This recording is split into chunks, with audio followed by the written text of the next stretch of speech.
rocket. I try to let a few doors walk, but if that freezer runs low, I gotta stock it. These scrub bucks got no mask, darn sure no drop times, but this chili has deer burger in it tonight. Where did this podcast go? Straight to hell. Yeah, speaking of hell, check out East Coast Bowhunting Podcast. Fantastic thing. First of all, I'm addicted to the show. I like that. That's cool. Okay. Whole boar hunt, you live it, you breathe it. It's a whole different world. This East Coast has a little bit more of an edge and a grind to it.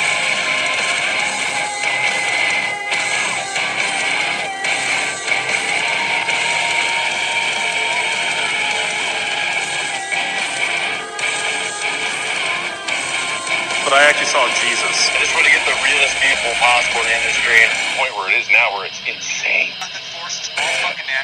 Yo, don't worry. That gopher's 100 yards. Ain't no way he's smacking down the first arrow. You sure about that? His setup is sick. Nah, man. I can't even see that shit from here. If he hits that shit, I'm crossing the border and going back home. To Mexico. Shit! This is the East Coast Bowhunting Podcast. And I'm your boy D-Rock, here with Trev. Ryan. And we're here at Slaya Club in the Dirty, Waterbury, Connecticut, hiding in the mountains of God's heaven. Today's episode is brought to you by Shebeen Brewing. Fresh beer crafted in Connecticut. The Hunter's Beer. Shebeen.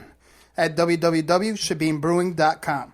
100 Demons, East Coast hardcore music known worldwide. Straight out of Brass City here in the Dirty Water. At www.shopshogun.com. Trev's Euros for all your Euromount needs on Facebook. CT Bowhunting, CT's #1 source for bowhunters. Download their app for free to experience a judge-free social platform. Nor'easter Game Calls, get them in close. For all your game call needs, get your ECB Blood Series grunt call at www.nor'eastergamecalls.com. I think they only have a few left, right? Yeah, there's only a couple left. Made and tuned one at a time.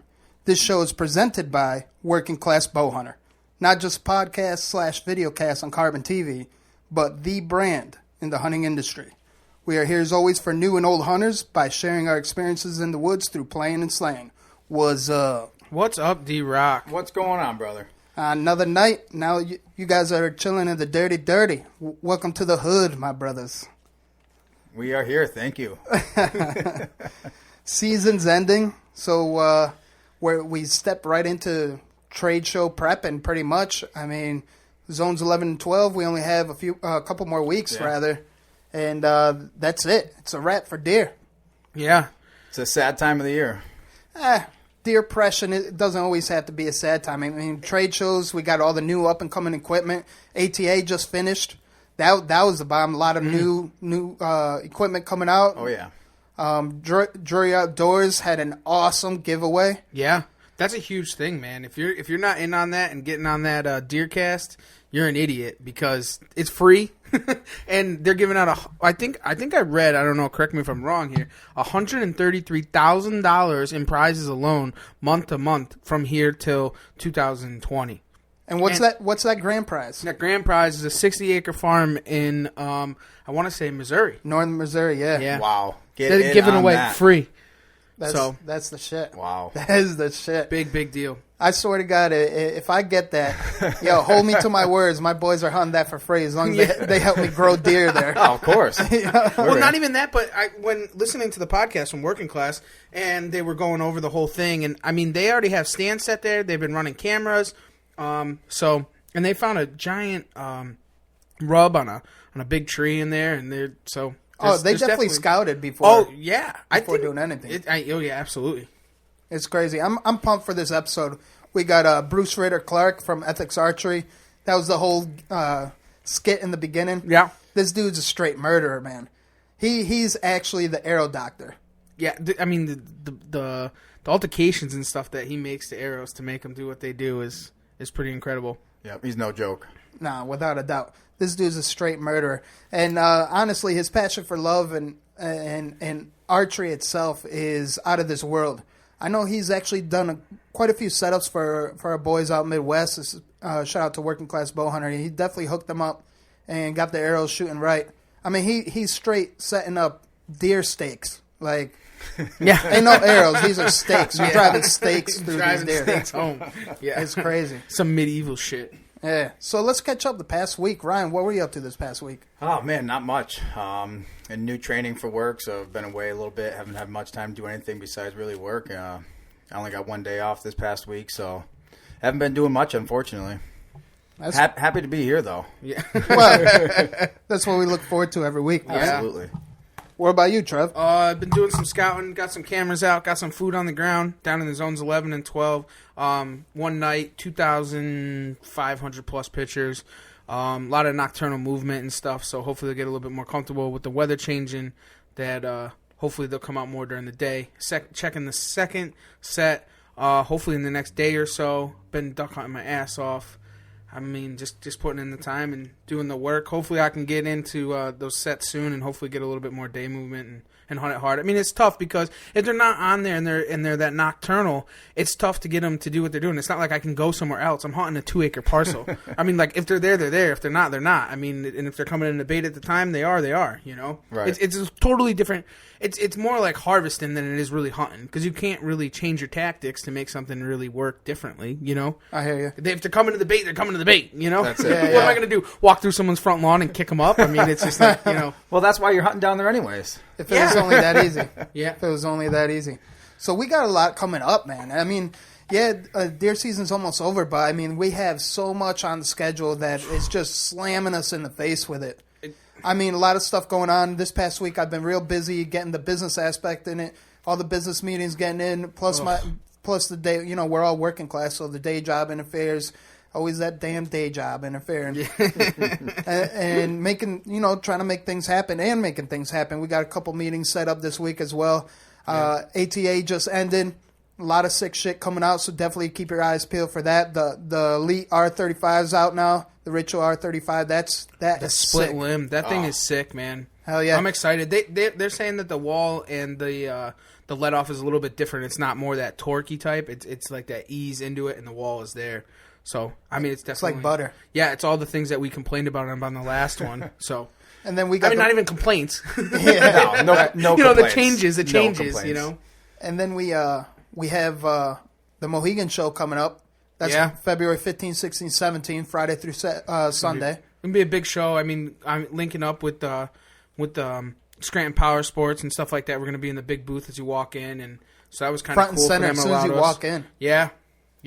So that's going to be a big thing for us, and we got the Iowa Deer Classic, therefore shortly after. Yep, that's in March. Yep. First Yeah. weekend of March. What is it? 1, 2, and 3? Leaving the 28th, I think, aren't we?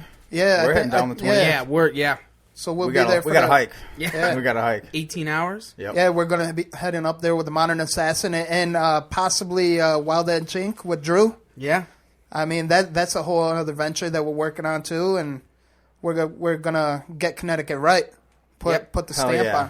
on. Back to the Mohegan Show though, we have Ryan the Buddha was on episode 20, was it? Yeah, 20, and he submitted something to us and donated. He's a photographer and submitted a nice print. I think it's like 27 or 32-inch print of American buffalo, and the thing looks sick. The bison. Yeah, and we're going to have that as a raffle giveaway at Mohegan Sun, and all the proceeds are actually going to go right back to his GoFundMe to help getting veteran outdoors. The Wounded Warriors or the Warriors.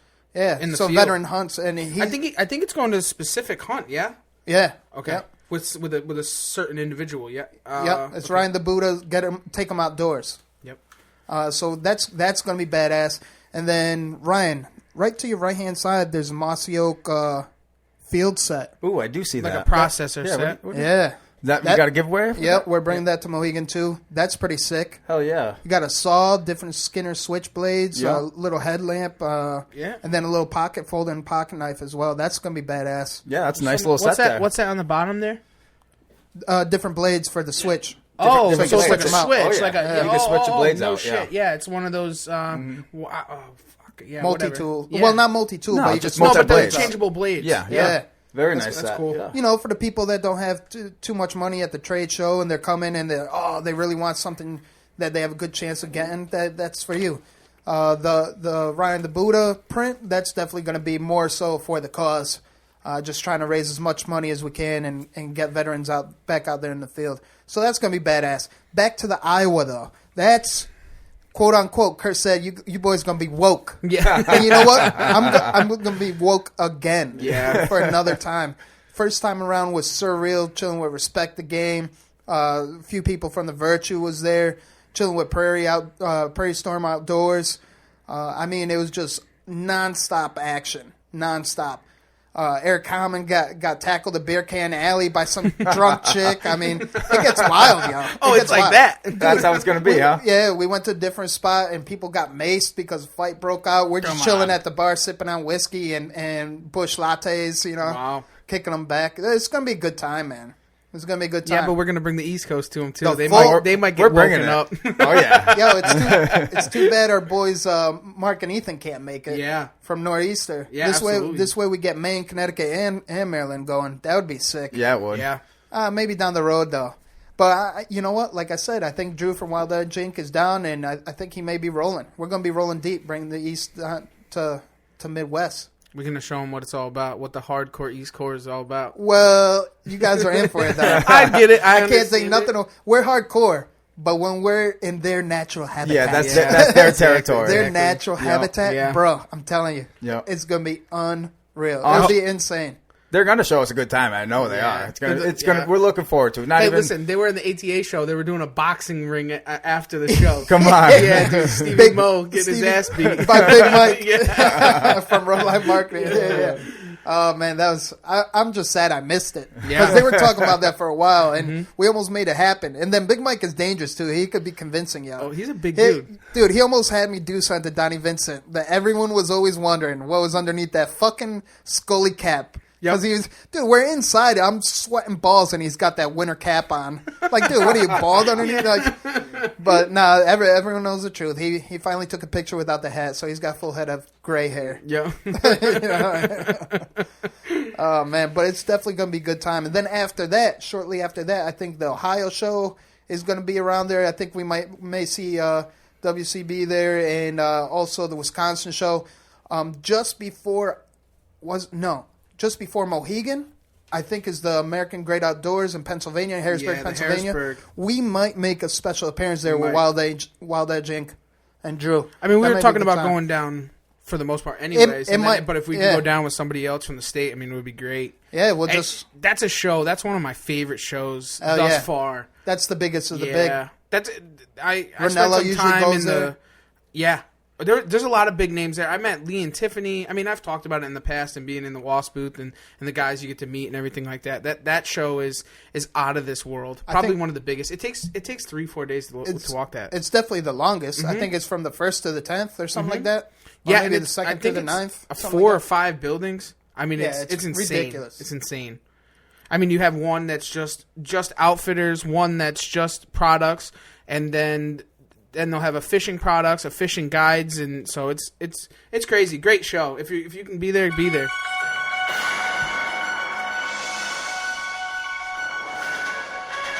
We are back again with the weekly Whitetail News. The 2018 Connecticut deer harvest numbers have come out. Of course, this being East Coast bow hunting, I want to bring you the archery stats for the year from CT. We're gonna touch base on a few things here. For the total 2018 archery deer kills, 4,281 deer coming out of the state. What do you guys think about that number? Some straight murderers. Yeah. That's a good number for a small state. How many hunters? Do we know? I do not. I did not take a look at that. I was just going to give you pure stats here with some kills here. Yeah, enough. Specific deer news. But that's a big number. But actually, it's down from last year. 2017 deer kills. It had 500 more deer. I mean, that's a significant amount of deer. And actually, I forgot to write down the 2016 numbers. 2016 was actually in the 5,000s. Really? Wow. So we are definitely declining on the amount of harvest we're getting here. It could be the amount of hunters, too. It could be. It definitely could be, whether it's the herd or the hunters. I know I didn't contribute much to that. We had a few. We're going to touch on a few things here, though. The town with the most reported archery kills. What you guys got to guess? What do you think? The town with the most archery kills in 2018. I know Coventry is up there. Coventry's up there. We'll hit on that. Always we'll up hit there. on that. I think was it Falls Village? Was it? No, Trev, you got a quick Oh, no, one, no, or no. Farmington, maybe, right? No, it's actually Waterford. Yeah. Oh, 77 deer taken with a bow out of Waterford. Because that's a zones 11 and 12. It's Yeah, more of an yeah. inner city. Right. But That's where my zones 11 and 12 areas are. Ooh, thanks for the input, Trev. Whoa. Get out of here. Now, the town with the least amount of kills coming in at a whopping 0. Waterbury. Nope. No. Nope. No. Waterbury's not last. No, my it starts brother. with a W. It's Weathersfield. Has 0 archery kills. And that's crazy because you would think of Weathersfield, you'd be able to get something. right. There. Well, there was 7 deer taken out of Weathersfield, but none of them were with archery. So surprising on that. Wow, that's really surprising. How considering- many did Waterbury get? Waterbury, I'm leading into that. All right. I'm My bad. I'm just getting antsy. Yeah, I want to touch on the 3 towns that each of us live in here. D-Rock coming in with Waterbury, of course. What do we got here for D-Rock? You want me to say How it? the I hell know did I what it lose is. what I got here? Oh, D-Rock, he's looking at 11 deer coming out of here. Bro, 11 out of the hood. Waterbury. Though. And look at the one that I got last year right behind me. Yeah, no, that's a beautiful deer. My I'm first saying. time seeing it. That's a really nice deer. That's Very what I'm nice. saying. And that's It's out of crazy. the dirty water. So we're going to come in with my town of Wyndham with 26 kills out of it. Not bad numbers. Not Man. bad. I contributed 1 to that. There you go. And then I want to leave Coventry for last, where Trev's living. I grew up. 70 deer taken out of the town of Coventry. Whoop, whoop, with whoop, just whoop. just by archery. I got one of them. Just Lot of yeah, big you out of did. Coventry. Yeah, Yeah, you he did. did. Trev got That's right. one. You got one. Yeah. Next up, we're going to switch gears a little bit here. Sure, you guys have heard about this. I want to talk about this absolute freak of a buck that was taken this year, and it's actually being considered by Boone and Crockett and Pope and Young to be the new world record non-typical whitetail to ever be taken by a hunter. You know the dude's name? The dude's name, I do. It's Luke Brewster. You know what it measured out to? I do. What do you got? You're not gonna let me feed into this? Dude, or what? I'm pumped. I'm pumped. I'm sorry. I'm pumped. I'm pumped. So this buck was taken in Illinois. For you guys that don't know, we've all seen it. It's going around social media. It's everywhere. But if you haven't Is seen that it, the one Archery. from Egger County? Archery, though. yeah, it was archery. Oh yeah. Well, you said Boone and Crockett. Well, yeah. Well, they're both considering it as true measurements, and it's the world really? record deer. Oh, Oh, yeah, yeah. okay. But Boone and Crockett is typically rifle. Rifle. Yeah, yeah. Right. Firearms. So he meant Pope and Young. But he's right. Boone No, and well, Crockett, although- it's both the same. All right. It's a booner. It is definitely a booner. For those of you guys that haven't seen this, it is a free range deer. A lot of people are always going to say high fence, high fence. This is a free range deer. It's got 38 points. It's got a gross typical frame of 151 inches. That's just a typical frame. And then all the junk that was coming off it, 178 inches just in junk. Just coming in off junk. that. I was wondering that. Yeah, you guys We do were the talking math. about that the other day. Got You guys- junk in the trunk. Oh, it's everywhere. You know, you guys do the math. That's 330 inches gross score right there. You know what it measured out, though? 320 and 5/8. Yes. 320 and 5/8 was the net score. Insane. North course the American measure into it. North American Whitetail Magazine. I read an article. They came out, said the official score is 320 and 5/8 inches, and that dethroned the previous record by almost 20 inches. That's crazy. Wow. That's a lot. That's a lot of bone right there. That is a lot of bone. Yep, that's a lot of bone. You're an expert at yeah, that, though. Ryan the Yeah, porn you star got knows that. A lot of bone. You're the one that measures the bone. Hey, got to make sure it's legit, right? And just for you guys to get a perception of how big this deer actually is, the only 2 free range bucks in history that have ever been bigger than than Mr. Brewster's deer here, Luke Brewster.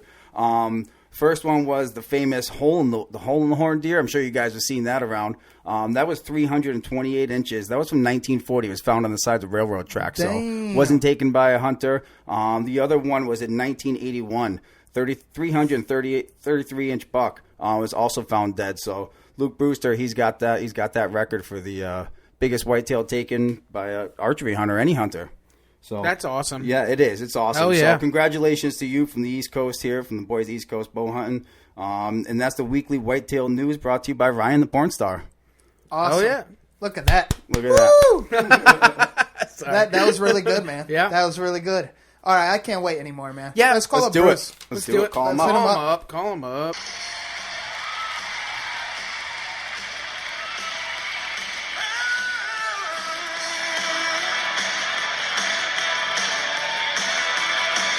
Hot summer night, felt like a match. I've got to find my baby yet. I need you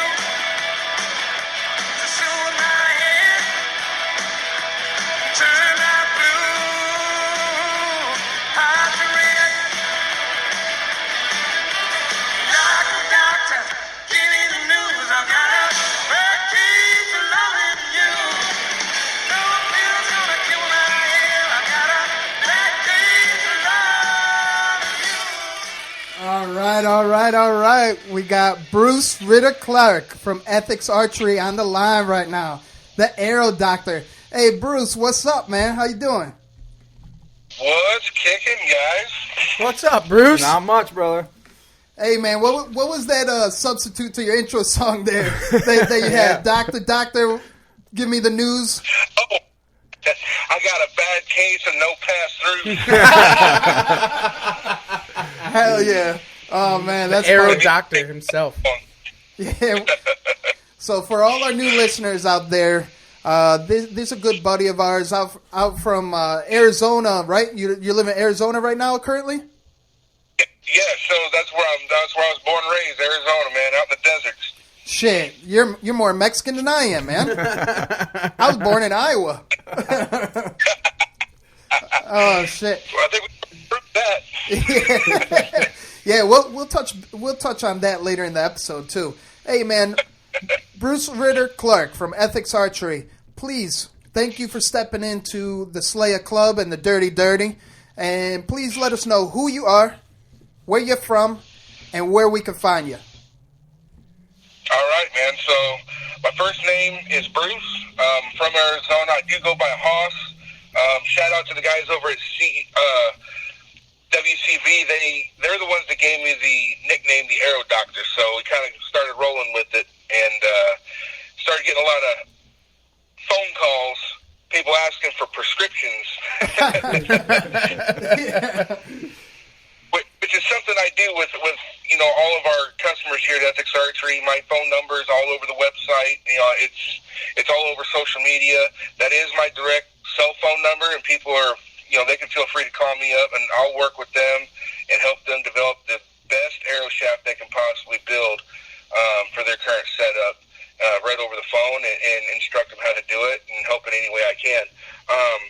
Currently, I was born and raised out in Arizona, like I said before. And I spent the last 10 years, almost 11 years now, traveling the country for a living. Dang. And got in with Ethics Archery about 3 years ago, man. And as of right now, I actually just became part owner. And we're rocking it, man. We're growing.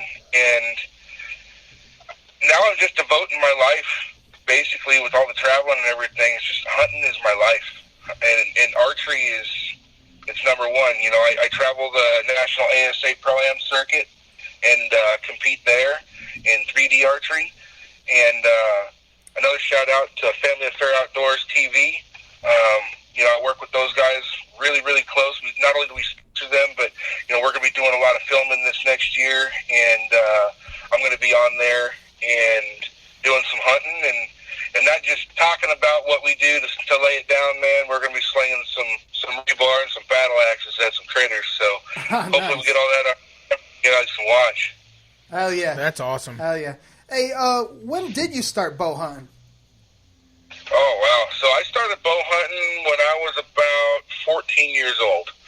I was kind of I don't want to say I was a troubled kid, but I seriously had some anger issues, and still ain't found out where that came from. But family friend of ours, my parents, he was into archery, and he picked me up one day, and I went out with him and went to the range and just kind of watched, and it kind of hit me. I used to do some long range shooting when I was younger. I started shooting long range when I was 12 years old, something like that. Damn. With a firearm. Yeah. And I got out on the archery thing, man, and it was just, it struck a nerve. And he brought me into the local archery shop over in Apache Junction, Arizona, where I'm from. Over at Broken Arrow Archery. Robert's been running that for, it's got to be going on 30 plus years. And just a small mom and pop shop, man, which is the best kind. And amen. I went into his shop, man, and told him I was interested, and he looked at me and said, if you're interested, then you'll be here if you want to learn. And I just started going up there, and he taught me what I needed to know. Started building arrows and fletching and, learn how to cut things right and squaring arrow shafts and tuning bows. And before you know it, man, I just kind of took off and never looked back. That's awesome. Hey, when did you know, and when did you fall in love, and when did you know you fell in love with archery itself? That had to have been probably about 6 months after I started going to that shop. I finally saved enough money, and I kind of worked the money off and bought my first used bow. And I got out, and I was, obviously we all struggle, right? And so I was trying to listen and trying to follow instruction, and I would take what I learned, and I would just shoot, and I wouldn't stop, and I was getting real frustrated. And Robert told me something that I still live by today, and I think it's what really made me, like flipped a switch in my head. He told me, looked me right in the eye and told me, you will never, ever master this. It's not humanly possible. And to me, that was, I think, what really got me, because when people tell me I can't do something, I want to try. It's a challenge. Oh, yeah. I think that's why we all shoot bow and arrow. It's a challenge, yep. It's the ultimate challenge, and especially living out there where I live out in the flat deserts of Arizona, man, we don't have trees. We got bushes that, knee high, and rocks and dirt. I mean, it's wide open country. It's rifle country. And, you really got to put it in, man, and have a lot of luck on your side out there when you're going to bow hunt that kind of country. It's rough. And just everything topped on that, man, was just, it made it almost impossible, like when you really look at it from an outside perspective. And for me, that's all it took. When somebody tells me I can't do something, man, I'm going to go after it. I hear that, man. I hear that totally. So talking about the way of the land out there, what is your favorite place to hunt? As state-wise. State-wise, wow, okay. So that's a hard one, because I think my favorite place is a place I've never been. And good answer. That's a great. Good answer. Yeah, I'm afraid to go there. So Alaska's my dream. Wow. I've had a couple of opportunities to go for work purposes, and it's kind of an in and out kind of thing. And I've actually turned it down twice, because I'm pretty convinced that if I go, I'm not coming back. I'm not coming back. Yo, yeah, that's how I feel about it. That's how I feel about it. Totally, 100%. Hey man, they have everything there. Mm-hmm. Even if you want to fish, they have everything there. Talk about halibut, non-stop fish and land game. I mean, you think they have? I think they allow you 10 wolves per season too. Talk about it's hunting. Crazy. Yeah, it's insane. Anything you can above there, man. And I think the allure of it is the ultimate challenge too, because it's so uninhabited. You know what I mean? There's so much vast expanse of land that I think the allure of the fact that if you actually got deep enough in the woods, if you're crazy enough to throw something on your back, take a flight out, and just walk, you could legitimately step on a piece of earth that another human being has never stepped on. That's a legitimate possibility. No, it's so true. Man. And I think that's the lure of that. I definitely have to agree, because it's definitely a different realm and different step. Alaska alone, right? Let's talk summertime. Alaska alone has everything that every other state has, but heavier timber and higher elevations, than exception of maybe Colorado and whatnot. But then you add the winter aspect or the darker day aspect, it's a whole different world. It's like you're in a whole different earth, Oh, yeah.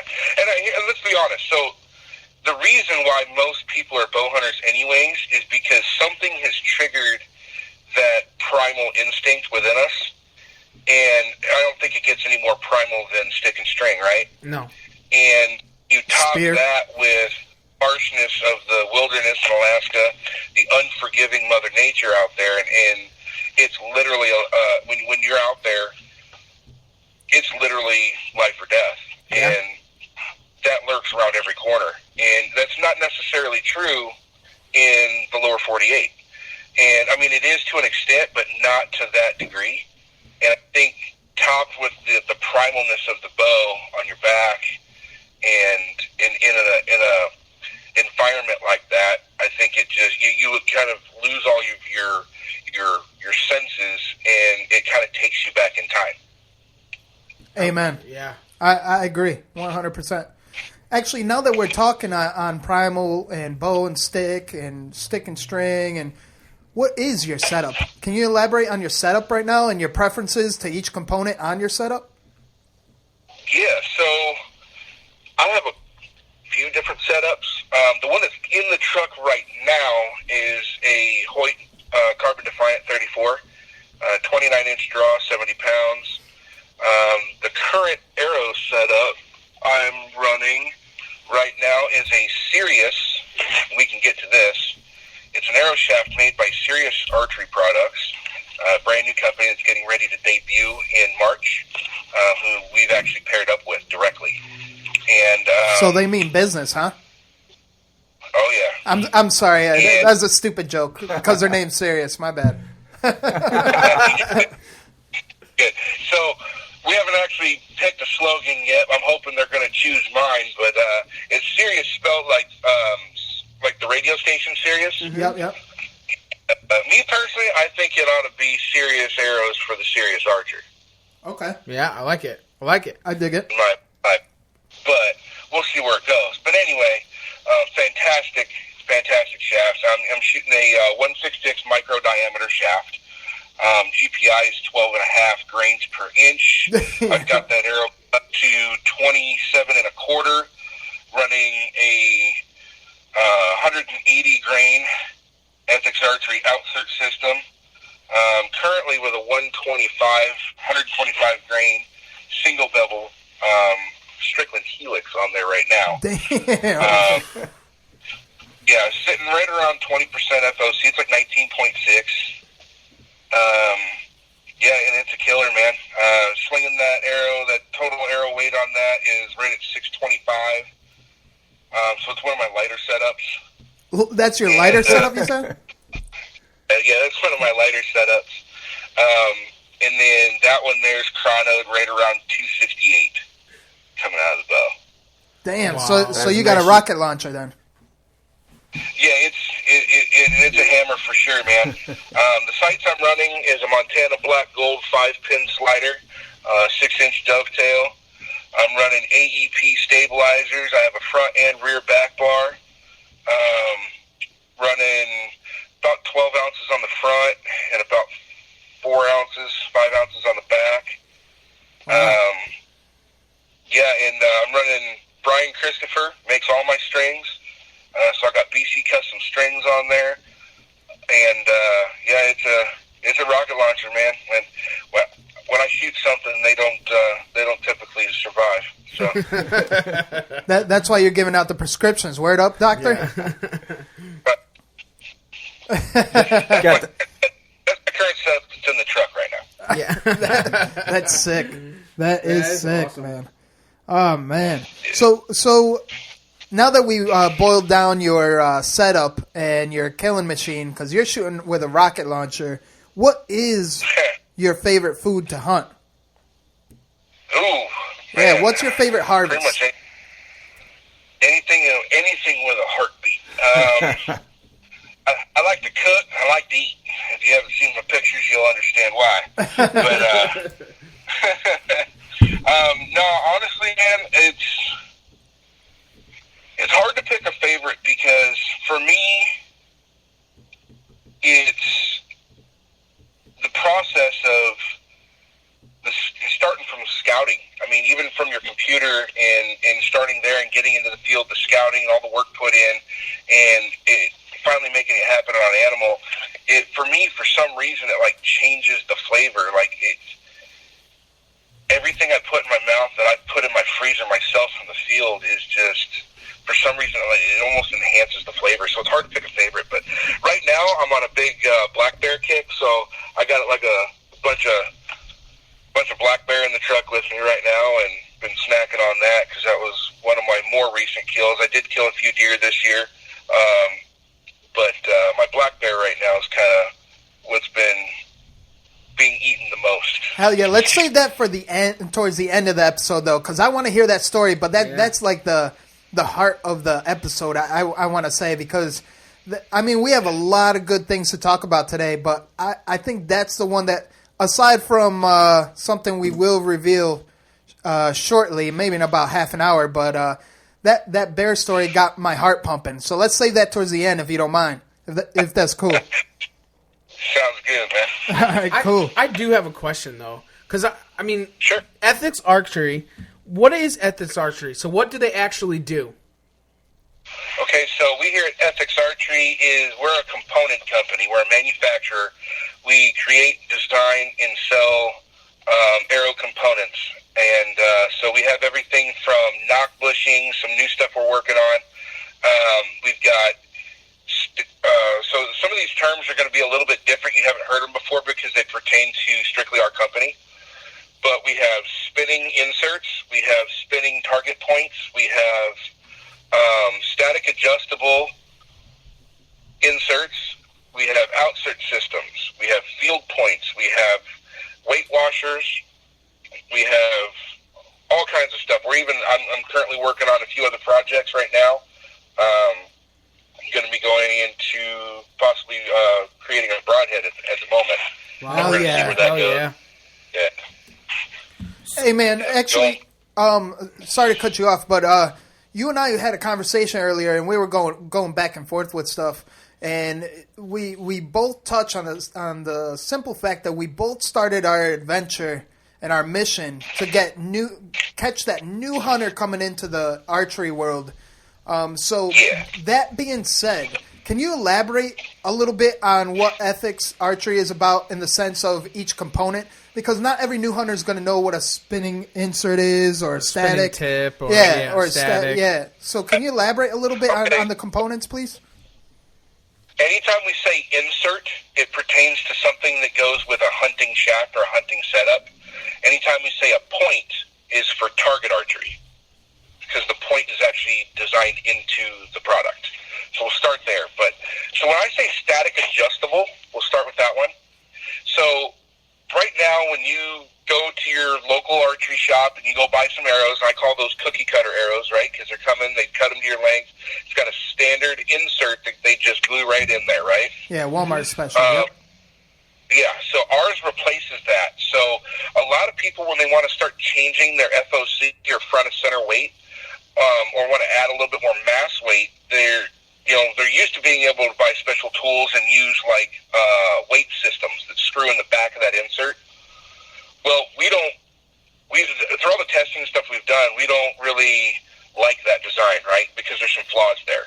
So no longer do you have to buy extra parts or tools. Now, when you buy an insert, let's say a static adjustable 100 grain insert for, let's say, a standard diameter shaft, which is going to be, just your everyday average shaft, okay? 30 inches more or less? Yeah, it's going to be 30 inches long. It's going to be a .244, 245, or a 246 internal diameter of that shaft. Right. Exactly. Now, when you get this 100 grain insert, uncut, as it comes in the package, it weighs 100 grains. And you can we have cut marks in there that are precisely placed to where the user at home or in a shop can actually cut those down and cut the weights off to adjust that insert weight to perfectly tune your arrow and get that perfect dynamic spine reaction. Wow. So, it helps with perfect flight. Just having a properly tuned arrow is hands down the most important part of your entire setup. And so we make that easier. So you purchase one product, and you've got, in that 244, 245, 246, a standard diameter, and it goes from 35 grains all the way to 100 and fully adjustable. Wow. In That's one awesome. Product. That's insane. So,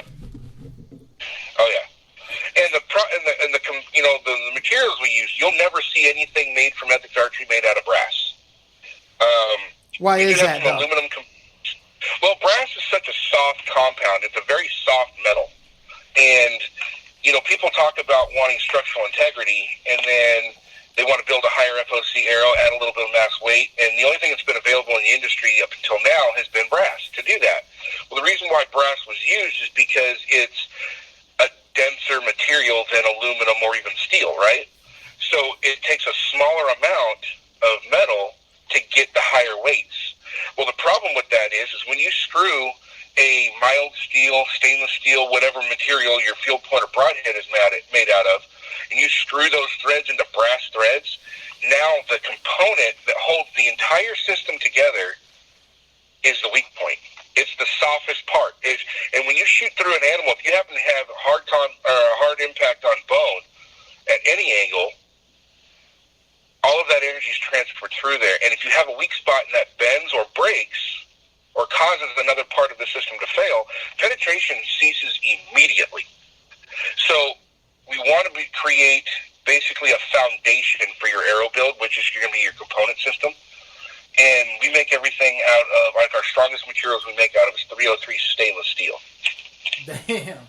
So that's crazy. Yeah, much stronger component system, for sure.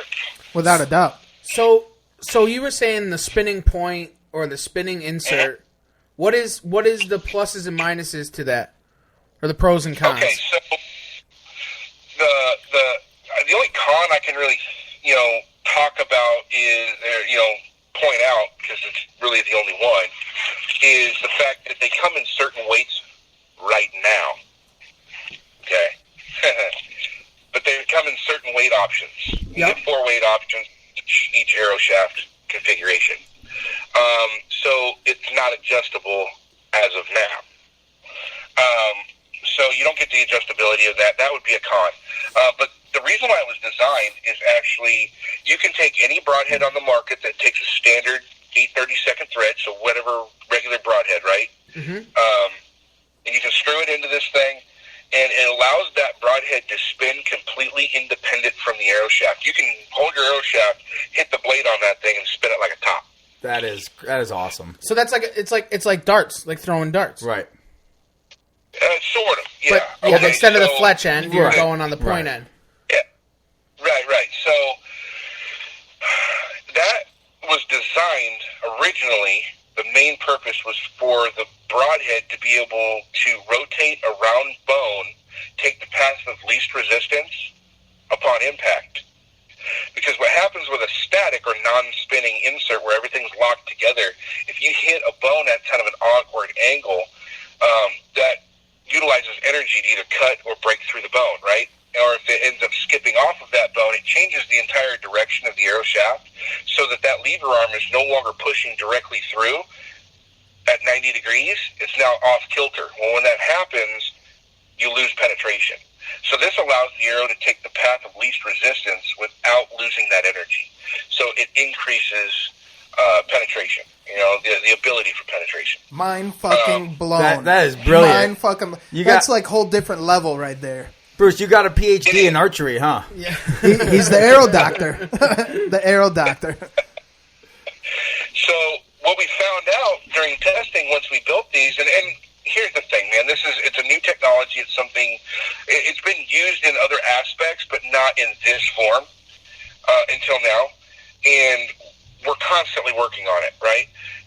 We do this with all of our products. We build it the best we can. We put it on the market.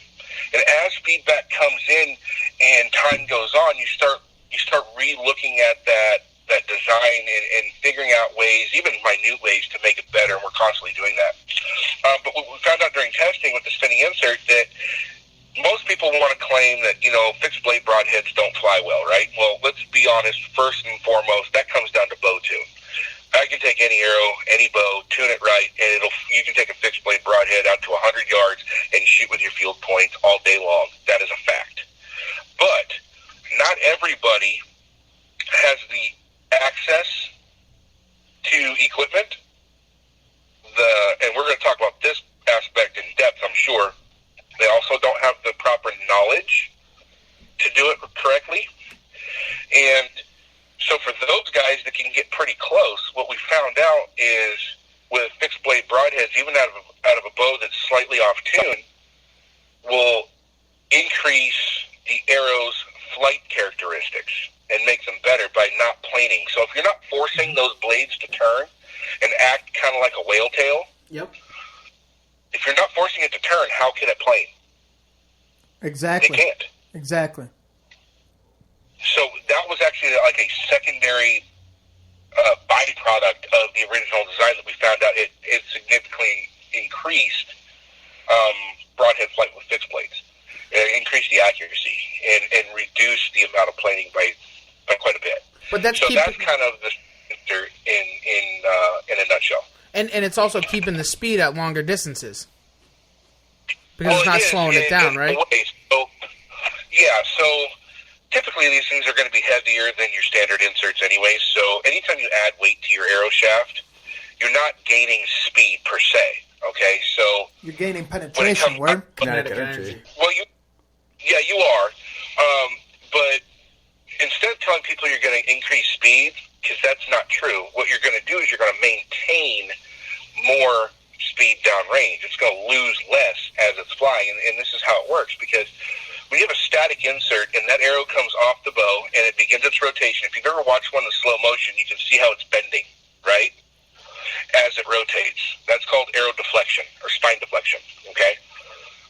Some people try to call it, Archer's paradox, but that doesn't apply to center shot bows. That's only for traditional equipment. So when dealing with the dynamic spine reaction, as it's rotating through the air, it's utilizing energy.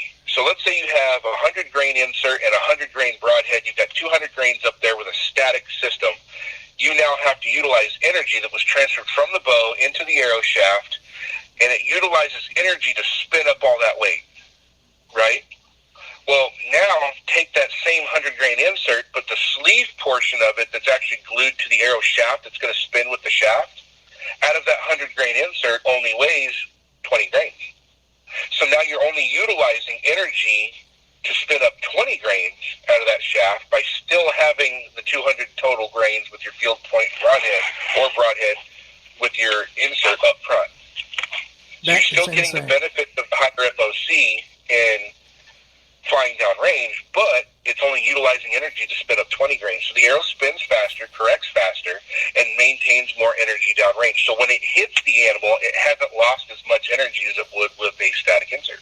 So in layman's terms, in Mexican terms, it just goes with the flow. There you go. Yeah. That's cool, man. And then Ethics got, we were talking earlier, you started off with X amount of product, and now you're up to how many?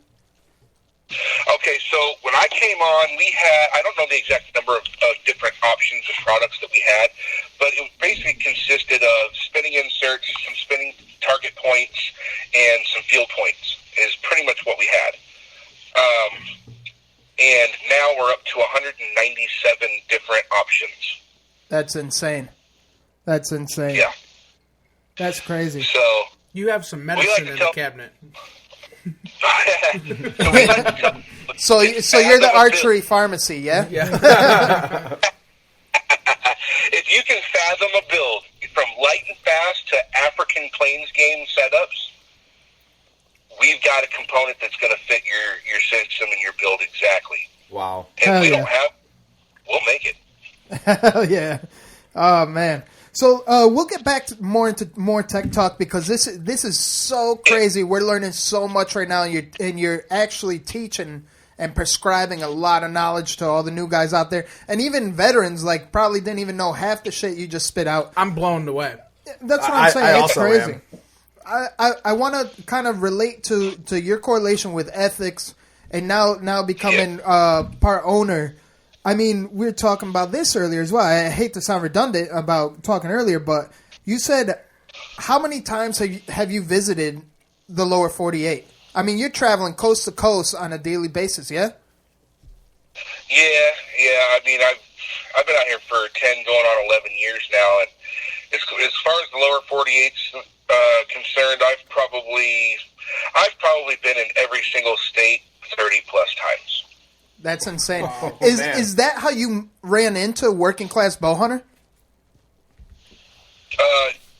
No. Actually, how I ran into those guys was I saw a post somewhere. Somebody was talking about a podcast. I just found out what podcasting was like 3 years ago. I had no idea. Same here. I'm not a high-tech fan, so I'm just learning this stuff. But somebody told me, hey, man, you can listen to guys talk hunting stuff all day long while you're driving.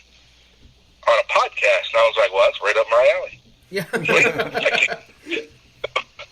I listen into those guys, and I love the show because it's like you guys use the same term on here, man. It's like sitting around a campfire with your buddies after everybody just came out of the woods, and you're in your lawn chairs, and you're around the campfire drinking a couple beers and just bullshit, man. And that's real. You know what I mean? And you can get on some of these other podcasts where it's strictly just talk about, technical stuff, and it sounds kind of monotonous, and they definitely have their place, don't get me wrong. But when I'm just driving and chilling, I want to feel like I'm just hanging with the boys. So that's how I got in with you guys, and I've been listening to them forever, right? And was a big fan and listened to every podcast, and then I sent him a message one day and just told him, hey, said, if you guys are ever looking for somebody like I fill a spot, like somebody bailed on you or something happened, and you still want to record, give me a shout. Hell yeah, we appreciate that. And it's blossomed from there. I mean, we sponsor the show now, and I built a really good relationship with all those guys. Those guys are all solid dudes. And I've been out there and visited with them, quite a few times and hung out and, just really built that relationship, not just on a business sense, but on a personal sense. So, and I think that's the way I think that's the way business should be done anyways. Oh, totally agree. Hell yeah. Well, what did we say earlier? Quality and family, bringing that back into the hunting industry? Right. Quality, family, and real education is the key. Hell yeah. Can't agree more, man. There's a lot of fake news out there. Yeah, and you know what? Touching on how you ran into working class, let's transition right into the shoot from last year. So Ryan and Trev kind of get a gist of what's to come this summer. Yeah, right. That was a good time, man. It was fun. Fuck yeah, that's the first time we met. That was the first time we met face-to-face, yeah. We talked a lot online and stuff. That was the first time face-to-face, yeah. And it had to be in a weekend where I was trying something that most people wouldn't try, but hey, it worked out. What were you trying? Well, remember I showed up and I didn't have a bow. Like, I had one, but I was trying to I got called out by somebody online, and I was trying to tell them, look, man, if you know what you're doing, you can set up a bow, because people get on me all the time because I like to shoot long-range stuff, right? I'm a West Coast guy. We do a lot of long-range stuff, man. And they talk about efficacy and all this other crap, and they have no idea what they're talking about. But they were saying that, one guy called me out and said, you're telling me if I gave you a half a day, you could take a bow out of the box and shoot 100 yards with it and be accurate? I said, yeah, no problem. So he called me out. So I had Moxie Archery, which is a great company. I'm actually waiting on my helo to get here. I had them send me one of their target bows. I'd never shot that lineup. Never shot that bow in my life. I've done a couple of test shots at the shoots, but I've never actually shot it for score or for accuracy, just 5 feet away in a bale. So they sent me a bow and overnighted it to me to Gene's house. That's and that morning, Gene Miller. Shout out to Gene Miller. He's a vet, and we thank him for his service. That's out in Milan, Illinois.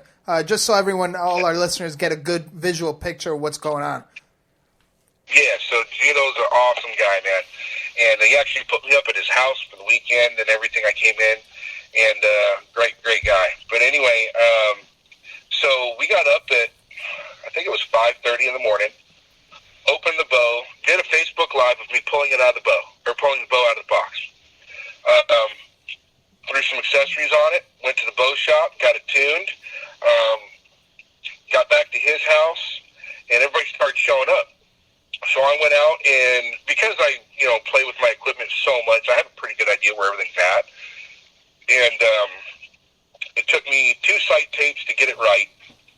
I shot 3 shots at 20 yards, verified that. Then I went back and I checked everything at 60 and found the sight tape that I really needed, got it printed off, got it put on the bow, and then I opened my mouth, which I shouldn't have done because Kurt likes to call guys out too, so he knew what I was doing. Yeah. So that's what we said. Between the paper tube, 20 yards, and 60 yards, I now have 9 shots out of this bow, ever. and it's on like money. So the first competition that they decided to do at this shoot was a 100-yard shot, and it was at the Gopher. So that's where it comes from. Yeah, it's a 3D Gopher that they sat on top of one of the big targets out there. And first shot out the gate, I center punched it. Wow. Hey, Bruce, when you listen back to the beginning of this episode, you're going to die crying. When we did the intro, you're really going to get a kick out of it, man. But this one was so amazing. It's like, you're right, because you're getting something straight out of the box. You got called out online, and knowing you is like challenge accepted. So you get something shipped to you at Gino's. God bless him, and his wife Beth and his family. They hosted the shoot and were great hosts to everyone. Let us use their property, even camped there. But we'll touch on that later. But you get a bow out of the box. You tune it. You're shooting it. And then, boom, smacking a gopher at 100 yards. Right in the gut. Yeah, it was crazy. It was a dead nut center punch. I mean, it was a good shot. I'm going to say there was probably some luck in there, but, that's just the way it goes. But, no, I proved that it can be done. And, then I ended up going off later that day, and we did they had the Doris out there. So Doris is this white-tailed doe that they cut out of plate steel, and I can't even remember how big the hole was in the middle, but it's not 2 very inches. big. 2 inches. It's basically the size of, yeah. How big was it? 2 inches. Okay. I At thought 40. it was a little bigger than that. Hey, we'll go with it. Anyway, so they do what's called knockout, right? So everybody that wants to do this competition lines up, and everybody shoots at the same time, trying to shoot the hole, and there's a target behind the steel plate trying to hit the hole. If you hit the hole, they move the target back 10 yards, and everybody does it again, and whoever's the last one at the furthest distance wins. Well, I ended up winning that one at 90. Oh, come on! Yeah, but what kind of fireworks were we watching? That carbon fireworks? Yeah, carbon fiber fireworks, man. They went through dude. There was a pile of carbon out there. at least $500 worth, at least. Every bit of it, but there was only one arrow that survived. Do you remember that? Yes, sir, I do. Let me guess, that was yours? That was I actually put an arrow and with the outsert system on there to show people that this design that we've come up with here at Essex Archery for an outsert system is the strongest system on the market. Now, I don't know about you guys, but if I asked you to take your setup right now and go shoot a piece of 1/8-inch plate steel with it, would you do it? Hell no. That shit's expensive. I might do it. I would do it for fun of it, just because I'm that kind of person. Right. I love doing stuff like that. Well, I wanted to show people that our system will protect the arrow, so I shot Doris in the ass on purpose. Wow. And no damage. Really? Isn't that crazy? That's incredible. Isn't that crazy? Yeah. Absolutely and insane. it's not like I went on the side and did this, man. If you remember, I called everybody to watch. Everybody's standing there watching this thing, so there was no tricks up anybody's sleeve, no nothing. Wow, that's incredible. So then the outsert takes all of the impact. Yeah. Yep. Wow. Yep. Insane. Incredible. Definitely insane. And you know what was amazing about all that is not only are you showing off your skills and showing off that you could take a bow out of the box and shoot 100 yards and smack a gopher, but you're also out there teaching, man. You were out there helping some of the newer archers that were there at the shoot, even a couple people that came with their partners or husband or wife or what have you, and you're actually helping them out, and they actually ended up doing higher scores when we were doing knockout when we started at 30 yards. Yeah. Remember that? Yep. Tony's wife. She was having a little bit of a hard time at first, and you could tell she was a little nervous and whatever. And shout out to Tony, the fucking man. Thank you for your service. Yeah, he's a good guy, man. And so I just, I kind of spent a little time with her and helped her out a little bit. And she went a long ways in that knockout too when we were shooting at the big target. Hell yeah. That's so awesome. Yeah. And that's what it's all about. That's what we do this for. Yep. You know? Yeah, and the thing is, I can't go to a range. Even when I'm practicing and I'm getting ready for a big tournament or whatever the case may be, man, I cannot go to a range and get a full day's worth of practice in because, you know, education is one of the big downfalls of this industry. Like, education is hard to find, real education. Mm-hmm. And people are just kind of, you know, they go into a shop and they shove all this gear in their face and they kind of give them a general idea and they send them out the door. And false dreams. Yeah, for sure. And so I spend a lot of time coaching and teaching people. If they want to learn, man, I will spend as much time as I need to try to help them out. And I think that's what, you know, all archers should do. And I'm not saying, you know, it's only the people that have extensive knowledge or the people that are, you know, quote unquote, the good shooters out there, right? I think everybody at every single level has something to teach because there's always somebody who's a step down from you. Even if you've only been doing it for a week, there's something that you know that you've learned in that week that maybe a brand new archer hasn't learned yet. So why not share that with them? Oh, absolutely. Amen. Bean. That was a crispy one. No, but that's you know, I totally everything that you just said with teaching and real, you know, real education and the truth of it that's a huge thing in this industry that the industry needs, you know. And I mean, and people that will listen also. Because there's a lot of people out there that won't even take that in. You know what I'm saying? Yeah. And that's unfortunate. You know? Exactly. And you know what? That's the whole reason why we started this. I mean, way back when Trev and I got together, and this was even before PornStar Ryan over here started getting involved and putting his experience to the table as well as, and you said this earlier too, the whole mission we got into this is the education aspect because it's almost it could be daunting for the new hunter coming into the field, especially new archer, because archery is such more a skilled level. Not to take anything away from rifle shooting or anything like that, but you really have to take your hunting skills to the next level and learning skills to the next level. So I can see where someone can be standoffish, but for us to be that relatable person and give the help and push someone towards something positive in conservation and get more conservation tickets bought and licenses and stamps.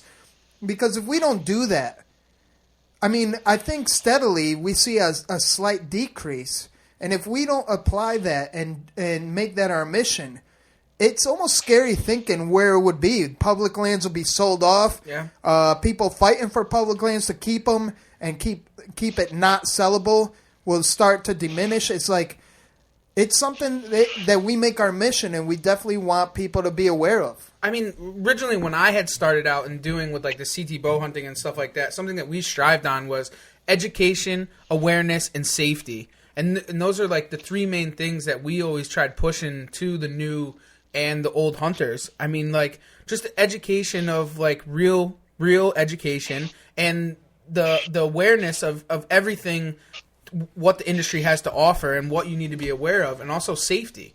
And like those are those three things that I was built on when I started hunting. So I try to spread those along throughout and helping people. Yeah.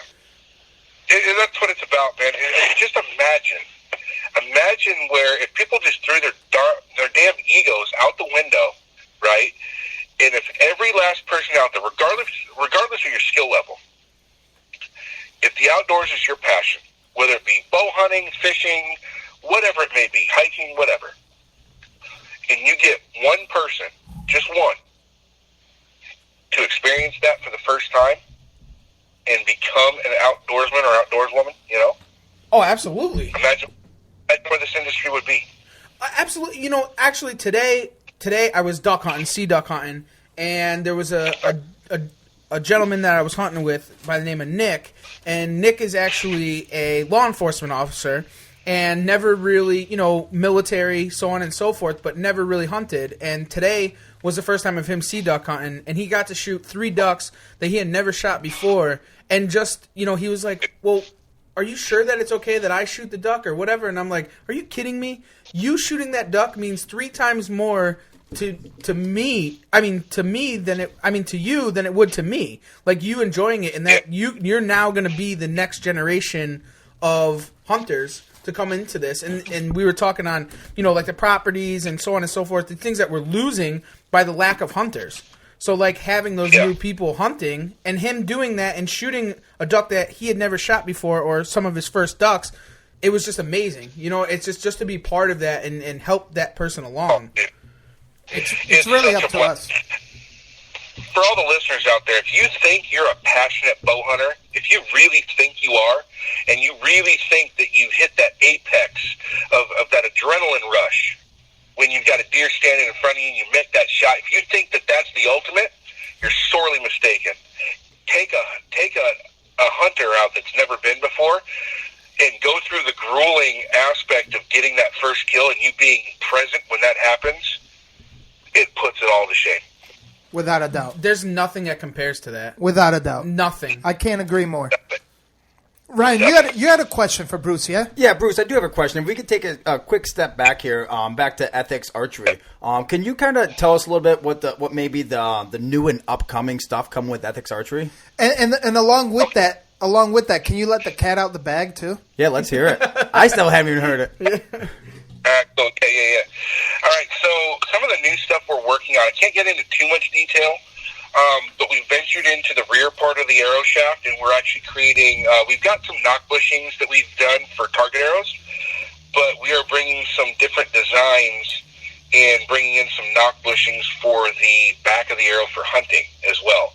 So it's adding that protection for the back of the shaft. So we got a lot of guys out there that like to group shoot, even though you shouldn't, but we all do it. And, when you start blowing arrows up, it kind of sucks. So we want to add some stability back there. You got PornStar all excited in here. You're talking about the protection from the back of the shaft. Well, real quick question. How many times a day do you say shaft? I say shaft a lot. You're the shaft doctor. You're getting him excited now. Yeah, you're getting Ryan all... He's all blushed up. I wish we had video cast. He's all blushing right now. You guys got me. That's one new thing we're working on. Another new thing that we're working on is we're doing some redesigning of some current products. It's going to, people are just going to love them. It's going to make them even more universal than they are now. And then I'm also working on a broadhead. Hopefully, Ethics Archery will have a new broadhead by hunting season, is what we're hoping. Two-blade? Depends on the orange. It's going to be a two-blade single bevel. That's how did I know that? How did I know that? That's right. Ain't that what you shoot? Yeah, that's what I shoot, is a two-blade single bevel. And I've kind of... So how we've come to design these products, it's not just me doing this. It's a group effort, because without Scott, the owner, the majority owner, Scott Gazowski, that dude puts in, 15, 16 hours a day, and behind that machine, he's the one that makes every single part out there. Everything we make is made directly by him. And, we talk about different design aspects, and we collaborate with those. I provide drawings, that sort of thing, and then he actually brings it from paper to an actual tangible product in your hand, and works out all those different values and gets the weights right. And, we strive on tolerances, and weight tolerances and fitment, and all of that stuff is really high up on the list. We're trying to become, which I think we've already done personally. Now we just got to get it out to the masses. But we're trying to become that one-stop shop for the best products on the market, hands down. And I think we've got the product, we've got the knowledge, we've got the quality of product to be a household name in this industry, and we're definitely going in that direction as we speak. Mm-hmm. And we're really excited to see what happens over the next couple of years for sure. Hell yeah. We're going to be a force to be reckoned with. I agree. I see it coming. Doctor. That's right. So, in doing that, in becoming a household name, we need marketing, we need stuff like that. But being a small company, it's hard to get into, spending $100,000 on commercials and stuff. So we don't go that route. So we need the marketing, and as part of that, because D-Rock and I have been talking. So we'll go ahead and let everybody know now that just like how we sponsor WCB, we are now going to be a full-time sponsor of East Coast Bowhunting. Yeah! Fuck yeah! Hell yeah, dude! Oh man, we are so humbled by that because we don't even compare to working class, but we are, I guess, quote unquote, a sister branch or brother branch in the brotherhood of the podcast world and the brand Working Class Bowhunter, and that's what it's all about. We were saying it earlier; it's bringing quality and family back to the hunting industry. Please continue, Bruce. I'm just pumped. And thanks. I mean, thank you. That's fucking awesome, dude. Yeah. Like, they just heard let this, us be Bruce. part of the team. We didn't know anything about it. Like D-Rock said, we're humbled right now. We got no words. I'm lost. Yeah. So, we're going to be able to build that relationship and on the business side of it, and hopefully more so on the personal side of things. But, I'm going to get you guys all schooled up on everything that we do so that you can talk accurately about product and be able to answer questions. And, we're gonna get set with you guys, get some arrow builds going, some custom stuff done, so you can see what it's like to shoot a proper setup. Oh, we go to the doctor. He's gonna hook us up. You Prescription. think you think you got Ryan excited earlier? Now he needs the other prescription for the Viagra. The extends. On top of that, we're also going to extend, that relationship to all of your listeners too. So D-Rock didn't even know this, but we're going to be getting you tomorrow. I'll get him the text message, but we're also going to get you guys a promo code so all your listeners can get 10% off too. Hell yeah! Fuck yeah! You heard that, listeners? Fuck yeah! Hell yeah! Fuck yeah. You heard Listen that? up. Listen up, guys. 10%. East Coast Bowhunting Podcast reveal. Cat is out of the bag. Thank you, Bruce. Thank you, hell Bruce. yeah, man. You are the shit, man. So I got one question. What is your favorite trophy that you've ever harvested? I gotta ask because I looked at some pictures and seen. Well, wait. I want to hear about the bear. Wait. We're almost there, man. We're almost there. I come swear. on. I So swear close. we're almost there. I swear we're I'm almost coming there. across this table Because Bruce, he's the fucking man, and he has an incredible story. Before we get to that story, because I wanted to say that more towards the end, and we are winding down, but we still have some things to talk about. Are you going to be at the Iowa Deer Classic, Bruce? We are planning on it. It hasn't been set in stone, but we are planning on trying to make that one this year for sure. And that's Hell yeah. March 1st, 2nd, and 3rd, yeah? Yeah, we're going to try and be there. It's on the books. It's just going to get some things finagled around, get some schedules moved around a little bit, and I know we're going to try to be at the Iowa Deer Classic this year. Hell yeah. That's going to be badass. And I really do hope, genuinely, I really do hope you make it, because this is, I'm telling you, this year, 2019, is the year of evolution and quality. And I'm telling you, this Iowa Deer Classic is going to be one for the record books. I mean, us ourselves, we're bringing East Coast to Midwest. And I don't know if you want to touch on it or not, but in 2020, it's already, I mean, your business is already out of North Carolina, correct?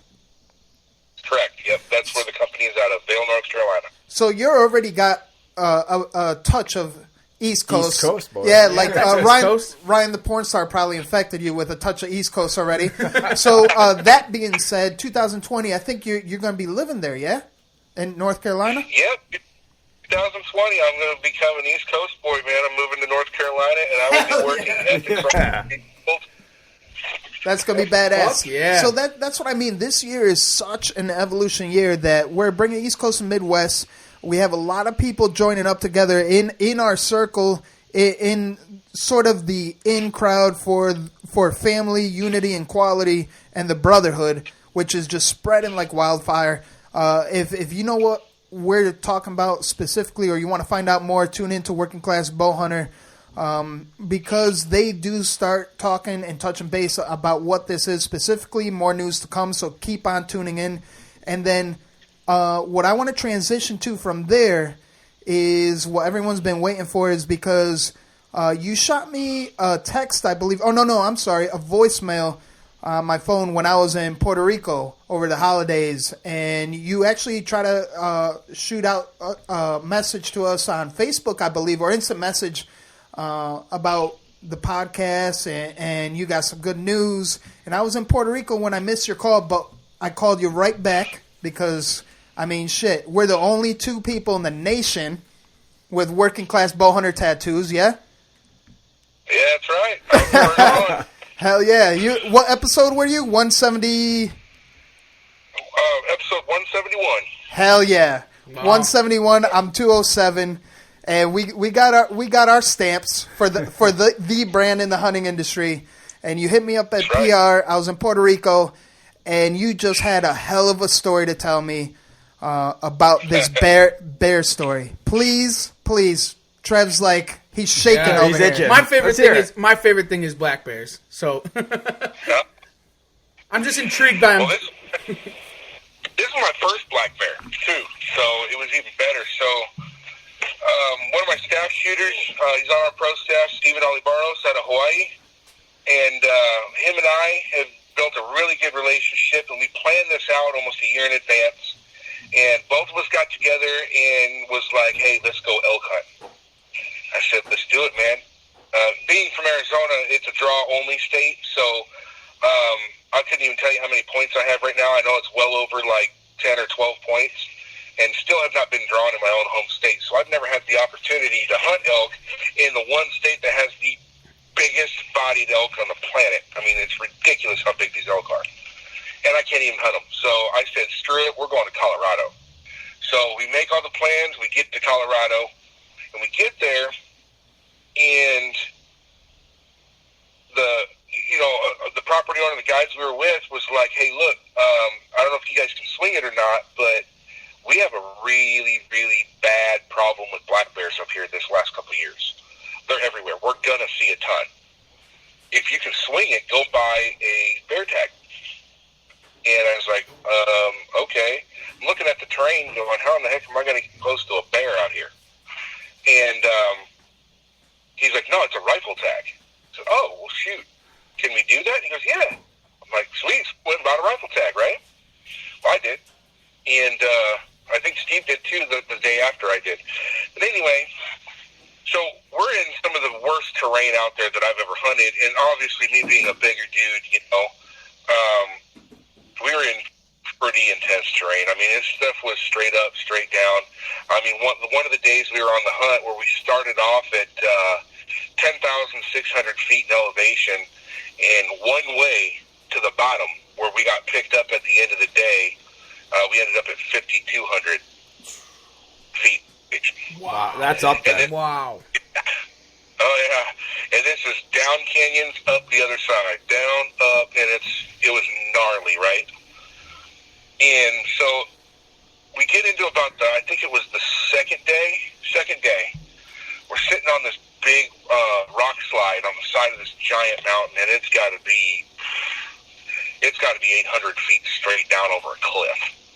And we're looking across, looking for elk, and I spot something on the other side of the canyon. Something moved. I'm looking for it. I get into my binos, and this is a giant black bear. I seen him move out the corner of my eye without my glasses, without my binoculars. We ranged him, and he was 742 yards. Damn. You didn't pull no gopher bear. shit on him. So we get the spotting scope on him, and the guy that we're with is like, oh my God, that is an absolute giant bear. You know, he was well over 500 pounds for sure. And they thought he was going to be pushing close to 6. And so this is a giant, right?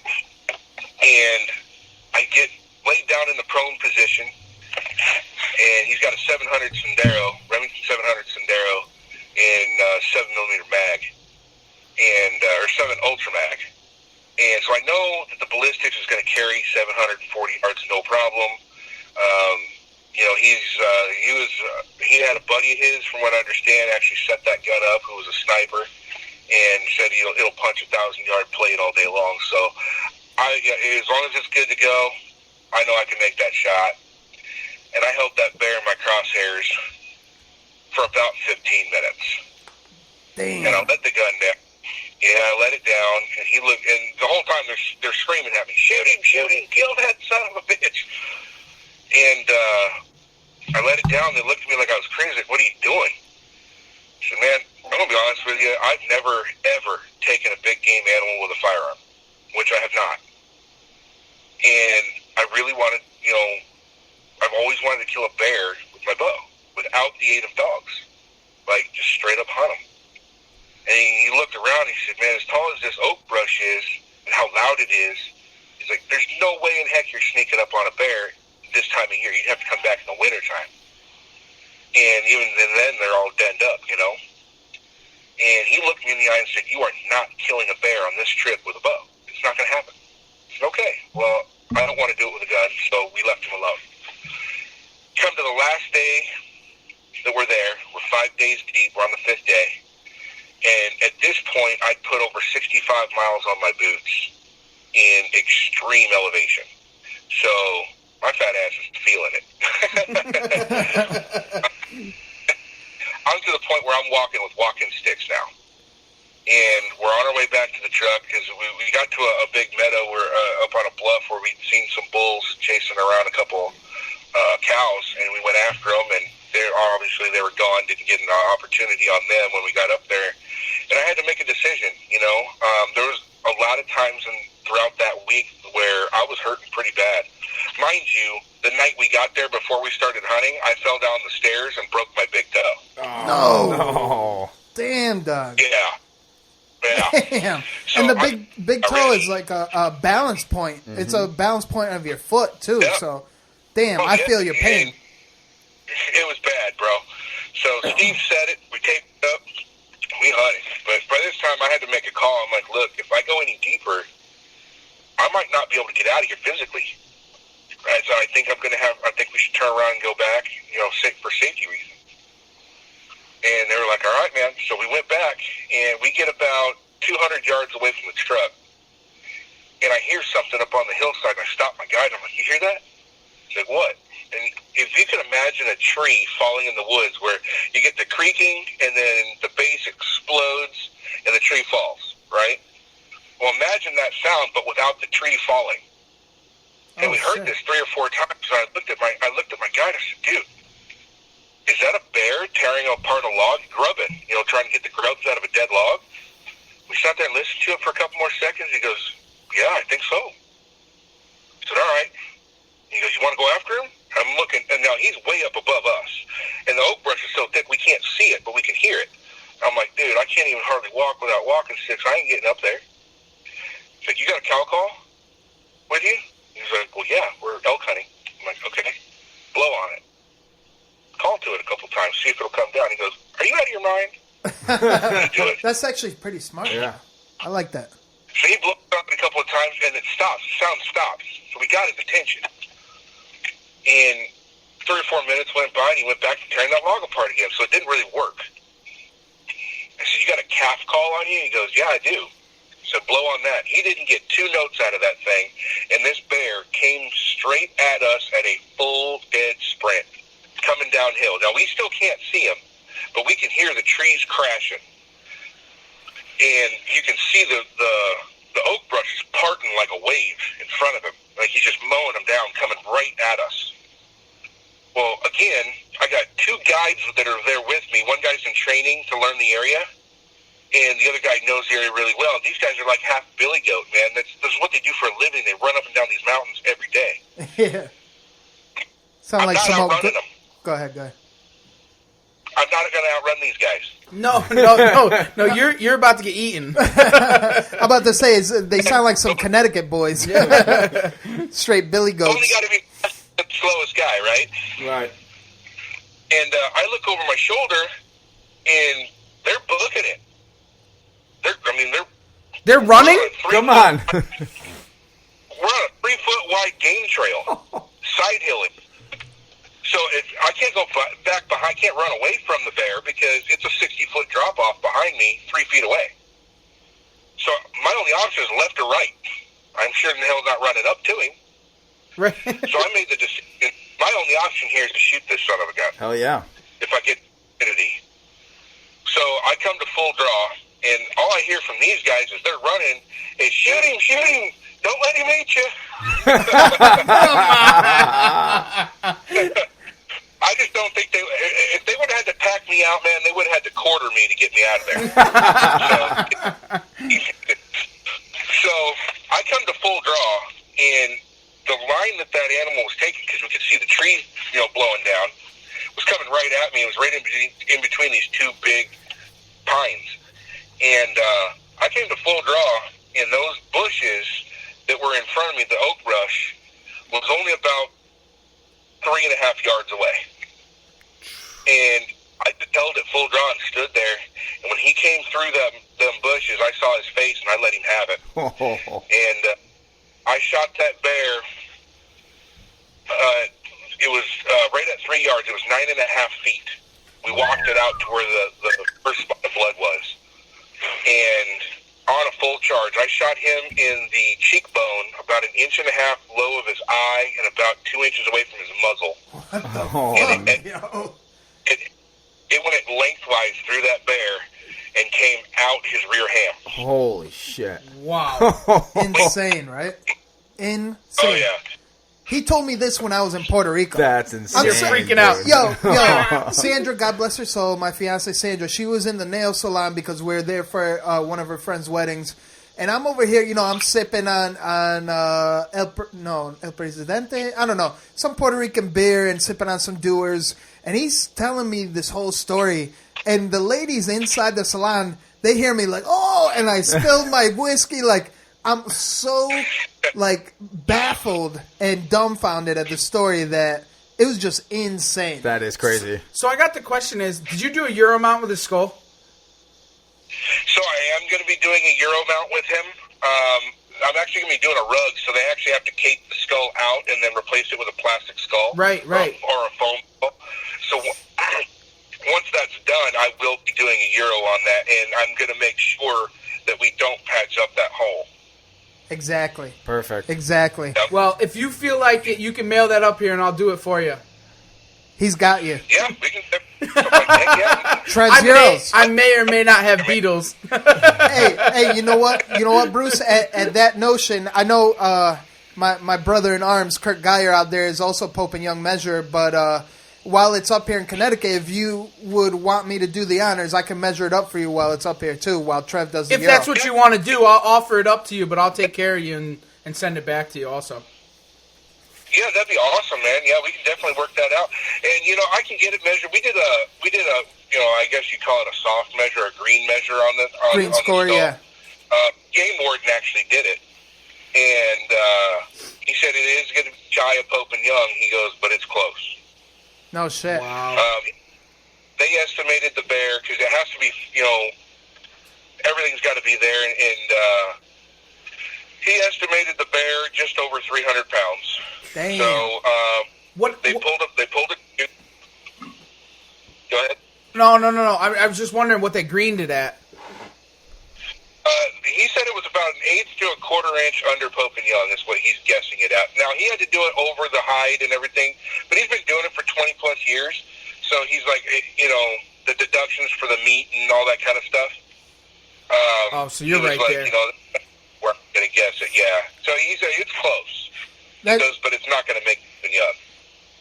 Well, you never know. Well, like I said, while it's up here, I'll double check. I'll make sure you get every 16th of that measurement, because that's how you measure bear skull. It's actually 16th, not by 8th. So. It's just I had to jump on the opportunity, Bruce, because everybody, like Stevie Mo shot his first deer, his big buck or whatever, and I offered it to him, but I can't take whitetails into Connecticut because of CWD, but bears are one of them. So I just want to do one for somebody in the community. Like I keep trying to offer it in the brotherhood. Yeah.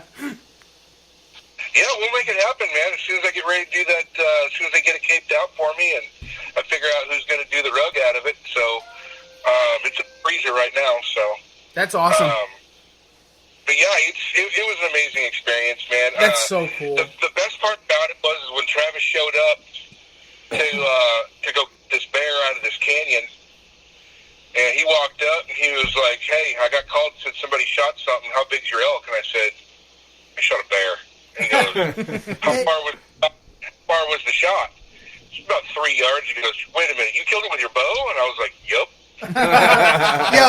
Yo, what else did you kill? Did you kill the shorts you were wearing that day too when that happened? You had to change your shorts. It was pucker factor times 1,000. I didn't shit for 2 weeks. Bound up. Oh shit! Oh man, that is. Whoa. It was pretty crazy, Bruce. man. It was definitely an experience I'll never forget. That's for sure. Hell yeah, Bruce! You made it to our next segment, the Ninja Tip of the Day. So after this crazy story you just enlightened us with, what's your Ninja Tip of the Day for our listeners? Tip of the day. All right, man. So my one tip I think that I can put out there is, and I'm kind of stealing the quote from somewhere else. I can't remember where I got it from, but I know I didn't come up with it, but I live by it. If you're going to bow hunt, you have to get comfortable being uncomfortable. Very true. That's a good tip. Absolutely. That's a really good tip. I like that. I like that. That's great. And can you elaborate a little You bit? have to be comfortable to be uncomfortable to be No, comfortable. be comfortable with being uncomfortable. Right. Please elaborate so the newbies in there know exactly what you mean exactly. Okay, so this goes along, what I learned a lot on my bear hunt because of how grueling it was and how many times I wanted to quit and the pain and the muscles that were hurting and all this stuff makes you want to quit, right? Not to mention whitetail hunting, especially late season, man. You're sitting up there in the tree and it is bitter cold. I mean, to the point where your skin hurts, right? Or you may go on another hunt where you're out there in the piss-pouring rain and you are soaked to the bone and miserable. If you can get comfortable expecting that, knowing that those are going to be some of the hardships that you're going to have to encounter and overcome in order to be successful in the deer woods, or any kind of woods, basically, if you're hunting anything. If you can get comfortable mentally being uncomfortable in the woods, you're going to spend more time in the woods, you're going to stay out there longer without quitting and going home, and over time, you will end up being successful because of it.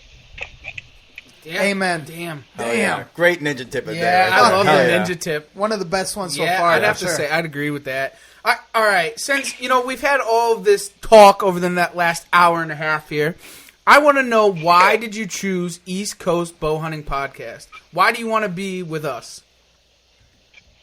Man, it's the same situation. I hate that I have to do comparisons, but it's the same allure that I got from WCB, man, and you guys are kind of taking a step in the same direction and kind of taking from those guys, which more people need to do, and making it more of a real podcast, man.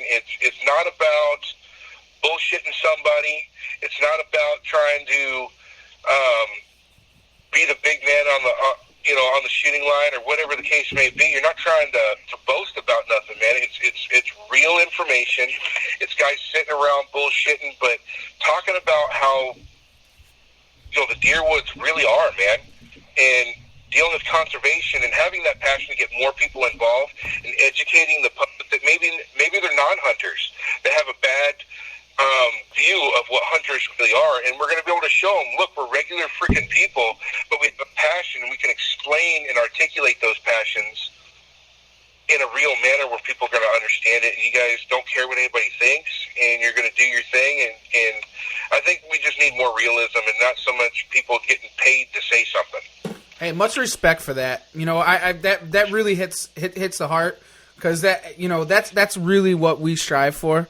And the fact of that, we're not big trophy hunters, we're not the best hunters, we're not the worst, but we just fucking enjoy it, and we want to spread the love across to everybody that wants to support us. And the knowledge. Right, of course. For sure, and the thing is, I've listened to quite a few of the ones you guys have done already, and you guys are willing to sit and talk about all the failures too. And that's the thing. As a bow hunter, you're going to have 10 times more failures in the woods than you are successes. And that needs to be talked about, because I think some people watch these TV shows and, these people in the public eye and the celebrities within the archery industry and the hunting world, and think that because they watch it every single day on TV, these guys are going out and killing these giant monster bucks everywhere they go. They think that's a normal thing. It's not. No, not by any means, Not Bruce. at all. And you can ask D-Rock. I think my father had said this to him last week in Shabine.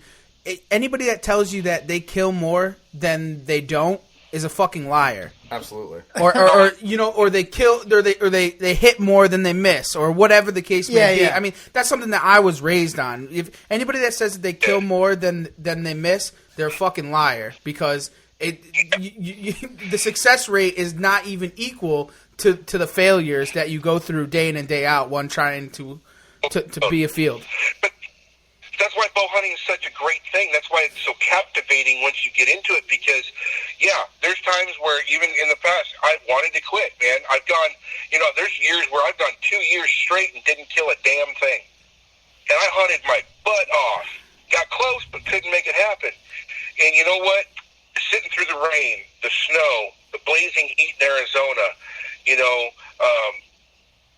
all the bug bites, and just being uncomfortable as hell, and putting yourself through it, asking yourself, and I know every one of you guys have done this, sitting in that tree stand going, what in the hell am I doing here? We've all been there. It happens. It happens. I got to about the end of the season, and I was thinking the same thing. What the fuck am I doing in this tree? It's the thing. Hey, Bruce, you made it to the last segment of the episode. All this positivity and all this great convo and talk and banter. What rattles your antlers? And I know you have a killer answer for this. I know you do. I do. Especially being in the industry that I'm in and doing what I do for ethics archery. The one thing that rattles my antlers the most is people don't have any intimacy as a whole, right? The majority of these people out here that are out here bow hunting, there's no intimacy with the sport anymore.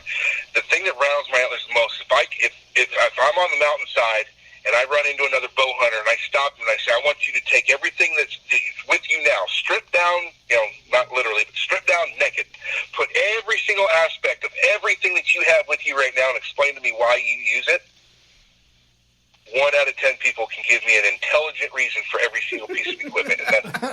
And that's the put truth. Put some thought into it.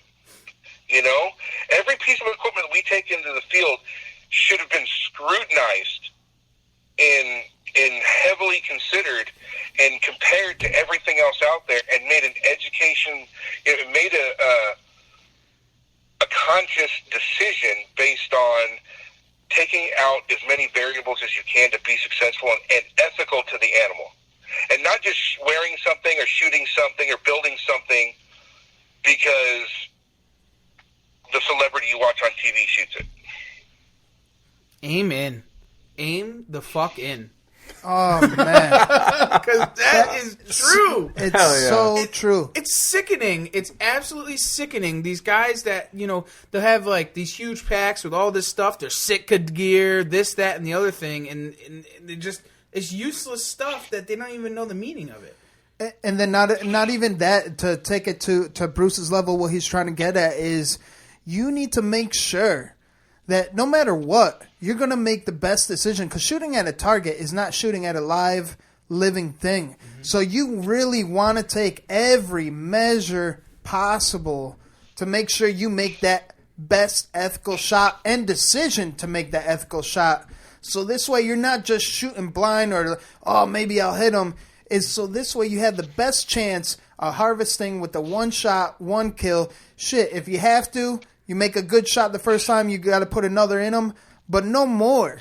So this way you can thank God for taking a life away so you can fill the freezer and continue conservation and help America, basically, right. And that hunting tradition. Yeah, absolutely. What a great answer. Too many people nowadays, or I should say as of now, are more concerned with the brand of whatever they're using than being respectful to an animal. And that bothers me. Because they'd rather shoot a Hoyt or an Elite or whatever because it's the top end, right? Yeah, we're Team Elite, yeah. Top-end piece of equipment and brag about that instead of concentrating on being ethical to the animal. Because now it's just gear. Everybody's all, starstruck about what brand they're shooting, and then they want to talk crap to the guy next to them because they shoot a different brand. Give me a break. I know. It's not what it's about.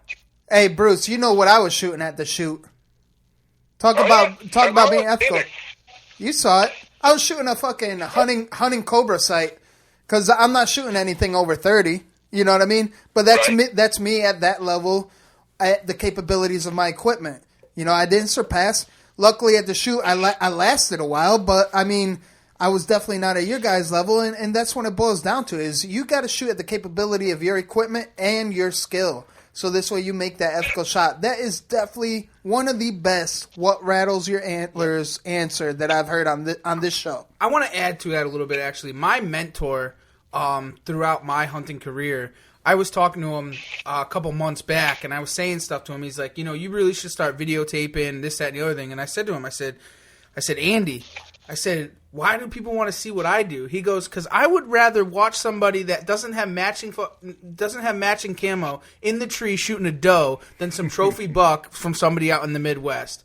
And it goes back to the whole thing in the whole circle of it doesn't really people like us just want to see people out there and doing the right means to make it happen, no matter what it is. They don't need to have nice gear. They don't have to have the best, but they know it and they appreciate it, and they're carrying on the tradition day in and day out. And that being said, is everyone in our circle on the end, the brotherhood, going from East Coast to Midwest and hopefully spreading more to the West Coast with you, Bruce, that's what it's all about, man.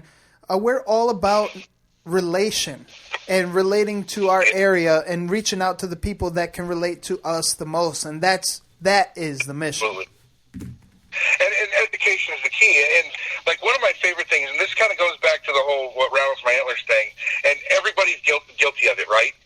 Everybody is. Absolutely. So one of my favorite things I like to ask people to kind of get them in the mindset of what I'm talking about, okay? So I'm going to ask you guys here, okay? And D-Rock may have heard me ask somebody this before, so if you have, don't spoil it. All right. So each one of you, it doesn't have to be an exact number. I don't care what it is. Just rattle a number off, okay? How many animals have you guys killed with your bow? I won't answer. Go ahead, Trev. All animals, not just deer. All animals with your bow. Animals with your bow. I'd say 15. Yeah, I'm probably in the 25 range, probably. Okay. Okay. Well, you guys just lied to me. How in the heck can I know that, right?